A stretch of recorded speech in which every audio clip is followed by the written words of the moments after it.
If you go crazy about CLI, we have some amazing news for you. We created a CLI version for the Pentest-Tools.com website scanner.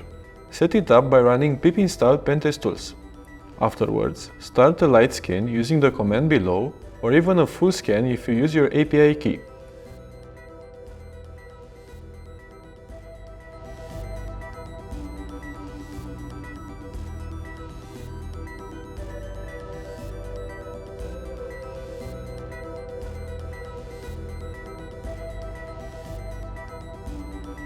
These use cases show how versatile a website vulnerability scanner can be, providing valuable insights and helping with cybersecurity maintenance and compliance.